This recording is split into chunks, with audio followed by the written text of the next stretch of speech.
Hey everybody, and welcome to the Chattanooga Film Festival virtual Q&A with the fine folks behind our CFF 2024 official selection, Canvas. I'm going to pass the mic to Melora and let her introduce herself, and then she'll pass it to Kimberly, and then we'll come back to my mean mug. So Melora, take it away. Thank you, Dustin. I am Melora Donahue. I am one of the directors and co-writers of the movie Canvas. Kimberly?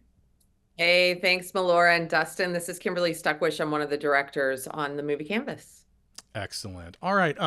First, I'd like you to talk a little bit about how you came to work together and also work with Randy Wooten, your co-writer on this, Melora, and how this project first started and how you three got together.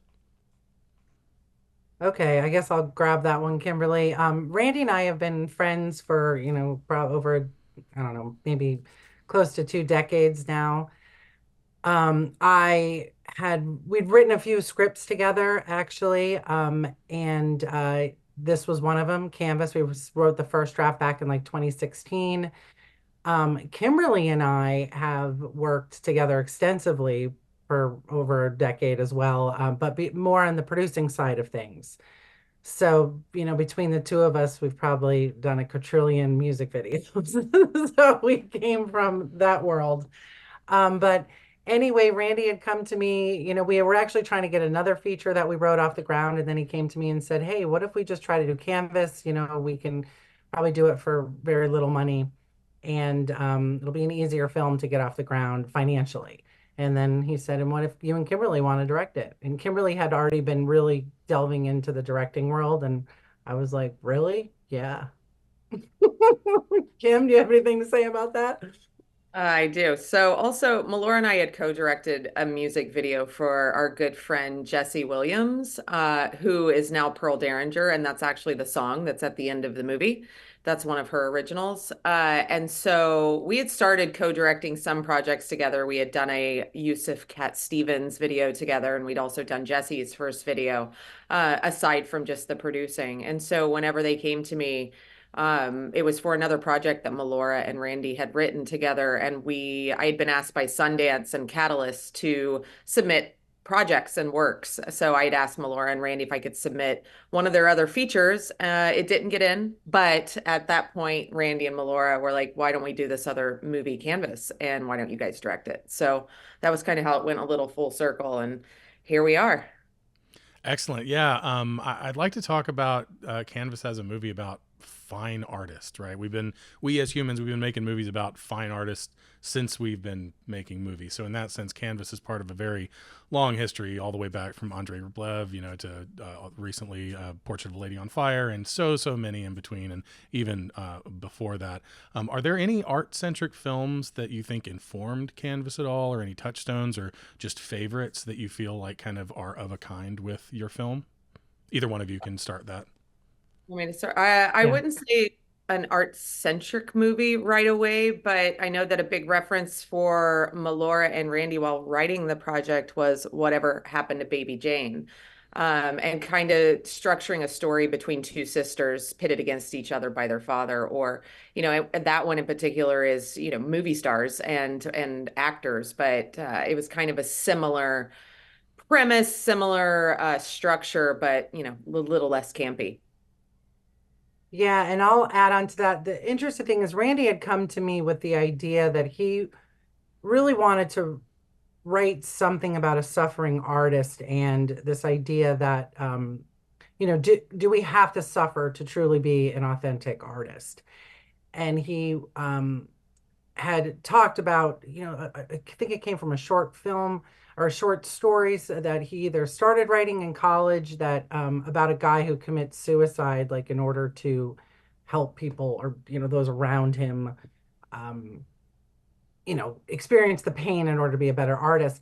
In one of the first drafts we wrote to this script, Eve was actually torturing college students, and it became like off the Wow. rails, like very like too horror-y. And that's where the Whatever Happened to Baby Jane kind of came into it, because it was like, I think we really need to hone in on the relationships more and take out this whole horror thing and focus on, a relationship between these sisters, and find that dynamic. And I think it would strengthen the story, because what was important to us really is that question of what makes an artist a good artist.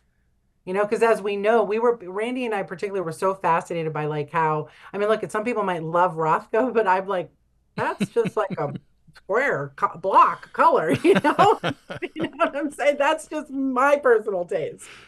But we know those sell for, millions and millions and millions of Yeah. dollars. Yeah. Yeah, absolutely. Shepherd Fairy, get out of here. What are you doing? Uh, it's so interesting to hear that this had some beginnings, some genesis as a horror film, Hmm. because it does kind of still look like a horror film. It's shot like a horror film, and I think that it even is, sort of by definition, a haunted house movie, right? The house itself is almost a character, like an antagonist that sort of perpetuates the trauma that occurred within its walls. And I think that it's a perfect location, like that house itself. I'd like you to talk about the process of finding that house and what specifics you were looking for when location scouting. Kim, you go for that one. Oh, here we go. So it's always, I mean, it starts with one, the script, and then after that, when you're going into production, when you're on a low budget film, it's like what's most important. And a lot of it comes with your locations because if you have a great location, you don't have to spend a whole lot of money on art. If you got big windows, you don't have to spend a whole lot of money on lighting, you know. And so that was important for us to stay true to this feeling of New England, where Melora is from. And we basically had gotten the tax incentive from Tennessee, and we thought, oh, it'd be so easy to shoot in Tennessee. Nashville has a ton of Queen Anne Victorians. But as we soon found out, Nashville Queen Anne Victorians are booked out for Airbnbs constantly. And so if we were to get it, it was going to be $1 billion. And so we searched high and low. And at one point, we almost thought we had to not shoot in Tennessee and maybe transfer over to Atlanta, which would have meant we lost our tax incentive. And so we searched high and low. We found one house in Erin, Tennessee, which is Western Tennessee, in the middle of nowhere, in like this little town that kind of looked like a David Lynch movie. And essentially, we shot there, and that was all original woodwork, all original wallpaper. Like it was gorgeous. When we saw it, we knew we had to have it. And of course, that meant traveling a crew from Nashville out an hour and a half Yes. each Yeah, we of way. course Chattanooga is in Tennessee, although we're southeast Tennessee. Yeah. But I did get my degree in Clarksville, which is near West Tennessee. I had some friends who Yeah. were from Dixon, and I had a friend who was from Erin. I've spent a little bit of time in Erin, Tennessee. So yes, you're absolutely. I mean, there's nothing there except for this house, which is so serendipitous, and that's it's so interesting that it kind of got narrowed down to where it's like, well, this has to be the house, but it is so perfect. Like it feels, I mean, it's just, it's absolutely the kind of thing that you would expect to see here. And I think it works so well for a lot of these themes that you got. You got some really great thematic stalwarts here: sins of the father and hurt people, art from adversity, all that kind of stuff. So, Well, it also is important that, the house itself represented the demise of Eve's mind as well. mhm. So that's where you see the house change in the clutter, but also then, we shot a lot during the day, but then we started going a little darker at night. But yeah, so that was really important for us to treat the house as a character of its own. So that's how you landed in Tennessee. So you are a Tennessee film. Welcome as an official Tennessee film being shot in Tennessee. That's wonderful. Another question about the house. There is a gorgeous poster out there of the house burning. Is there a version of this movie where Marissa burns the house down? Because I kind of saw, I felt that coming, and then it doesn't happen. There's no version of the script of that. I think it was just this fire element that became important throughout the script. I mean, the very first scene that you see that we filmed is Marissa or Eve burning Marissa's painting from the very top of the film, and then later that's flipped when Eve burns the visser. So essentially, it was just this fire element and what fire meant to them. And so no house burning, but we liked that image of, I think we took that poster actually, reference from Rosemary's Baby, which was a really interesting movie poster, and kind of modeled a little bit off of that. And then we actually had this artist, Adam Marchand, hand paint it from a still from the movie, to give it that, authenticity that we were going after. But no house burning, It's but gorgeous there is though. That's a fire. that's a gorgeous poster. I'd love to hang that on my wall personally. It is really nice. We couldn't afford to burn the house if we wanted to, whether it was VFX or real, you know? I understand. Work within your means, but I think the ending is Yes. wonderful. And, truly, I think Marissa ended up becoming a great artist through her own, kind of self-made adversity, because I would buy one of those paintings that she's working on at the end of it. I skew a little creepy though. So like, that's, Yeah. but yeah. I mean, look at, as we say in the movie, and everyone knows art is subjective, but I thought we got some great artwork for a very indie film, Yes. Yeah, because I agree. obviously it was so important to do a movie about art, and, finding some great artists was on a very low budget was a challenge. And I felt Yeah. that we were very lucky. Speaking of great artists, the cast in this particularly the two leads are just tremendous. I think Bridget plays Bad so good, but she can still convince the audience that some part of her still cares about Eve, and then Joanne portrays Eve's, sort of quiet rage and that lingering trauma so gracefully. I think that when she actually does kind of come out of herself and tell Marissa that she has to leave, you really feel it. It feels earned. But I want to talk about their chemistry and what it was like as filmmakers, kind of watching that chemistry develop, and how these two powerhouse actors truly came together through that casting process. Go for it, Melora. Your Well, turn. as far as, I guess, because kind of twofold, chemistry wise, I think they're just both professionals, and they really, they're just great. They're both super professional and obviously talented in their own right. But I'll toot Kimberly and I's own horn just as far as casting wise, like we knew what we had to cast to get that, but we just lucked out that they actually liked each other and worked well together. They both had very different processes in how they worked, but they were wonderful with each other. And it was really nice to see how they individually worked, but also together. You know, they were great. Kimberly, did you want to We jump in didn't on have a that? lot of time to Oh, rehearse, we didn't have a lot of anything. We just were lucky. yeah. Yeah. We had like 2 days before the shoot. We talked a lot about character and talked about a lot about backstory and more metaphorical themes when we first started. And then once we started shooting, I mean, it was balls to the wall, for lack of a better term. And but Bridget comes from television originally, has done a lot of TV. And so she just knew, she was very just like hit her mark. You could change things, she would hit it again. And Joanne had more, her process was just very different. And I think that worked really well together with each other. They came from two different disciplines, and somehow it worked. And again, like Melora said, to back that up, they really got along. They felt like sisters. And talk about casting the younger versions of them, because that must have been, it was it script dictated, or did you have their adult versions cast first, and then you're like, okay, so we got to cast kids that fit like physically but also like can bring the goods. Like how did that work? We got Totally. our leads first. Yeah. Yeah, we got our leads first, and then it was quite a process to get the youngins and the teenagers as well. Not only for our two lead females, but also for Elaine, for the Cormac character as well. So I mean, it was a process that we were casting all the way up until we were shooting. I believe we found our youngins second, and then our teenagers third, I think, if I remember correctly. But yeah, we saw Yeah. a lot of auditions. And then also we have to give it up to Erica Arbald, our casting director, our local casting director, who really brought in a lot of great talent from Atlanta, and then also from Florida and all of Florida. that Yeah. world. And I mean, she really found them. She searched high and low, but a lot of casting auditions.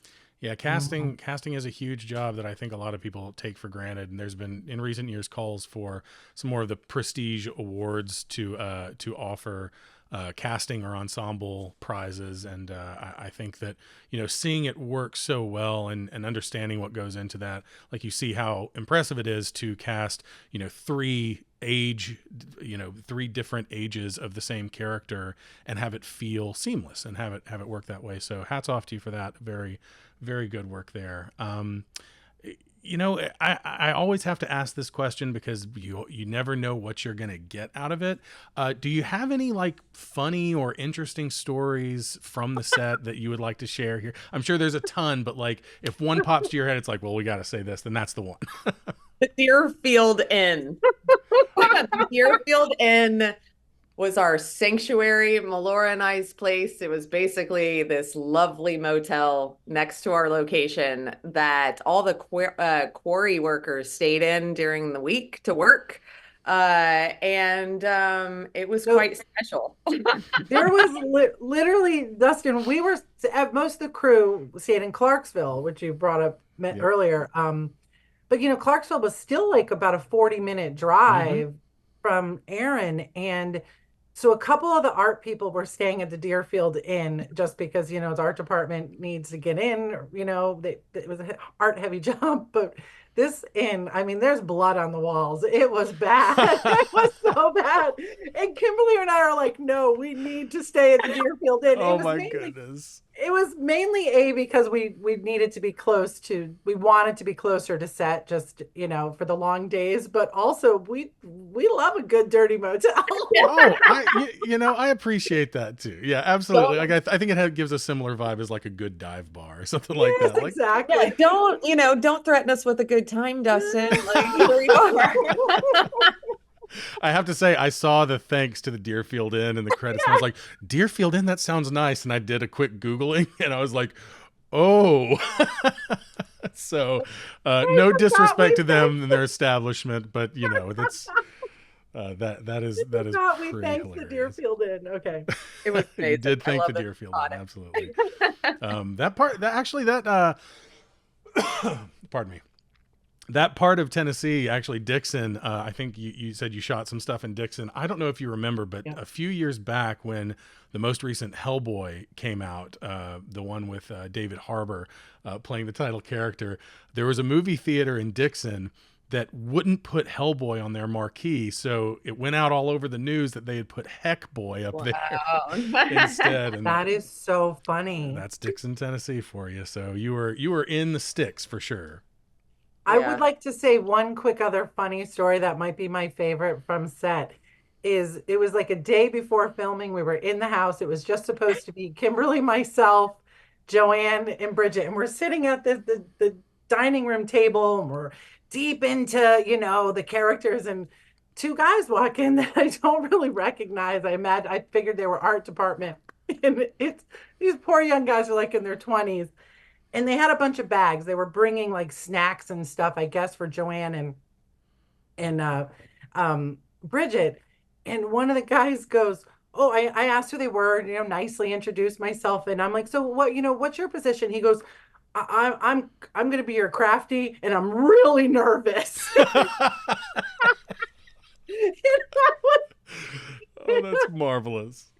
And then I lost it. And it's like we're in the middle of, rehearsing with the two leads. And what a way to put confidence in our actresses about our set. Crafty's nervous. I mean,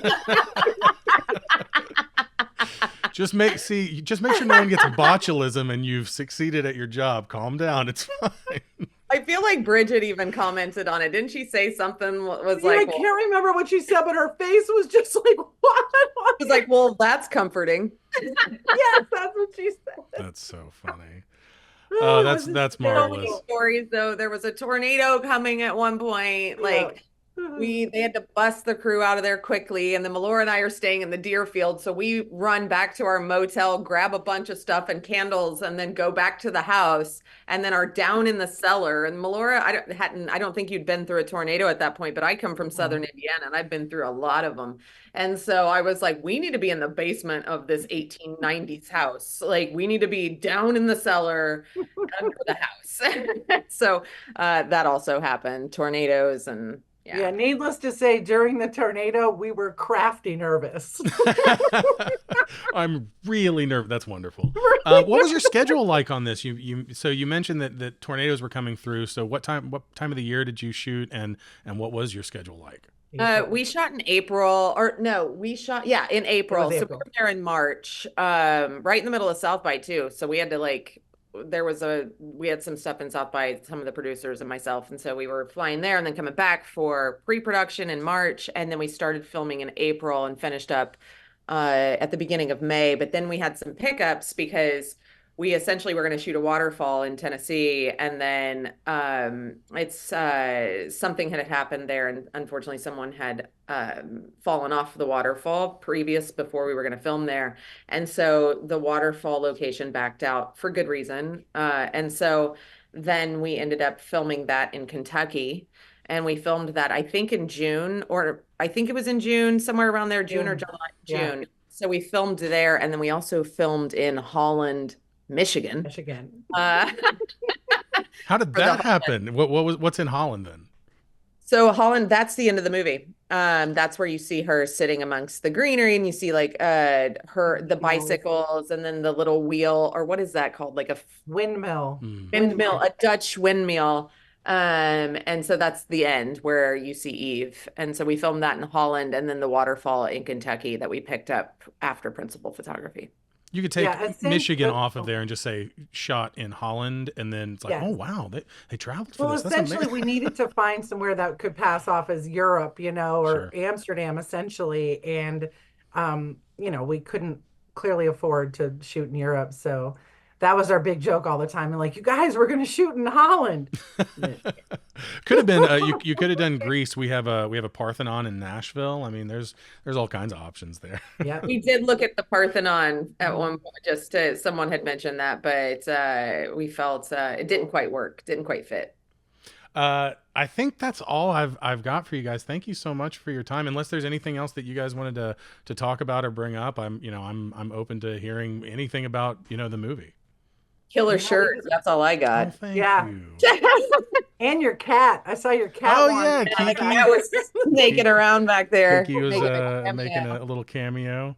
Yeah, well, in that case, I guess that's going to wrap us up for this wonderful chat. Thank you so much for sitting down with me today, and especially for the privilege of letting us show Canvas to our audience. I think it's a wonderful film.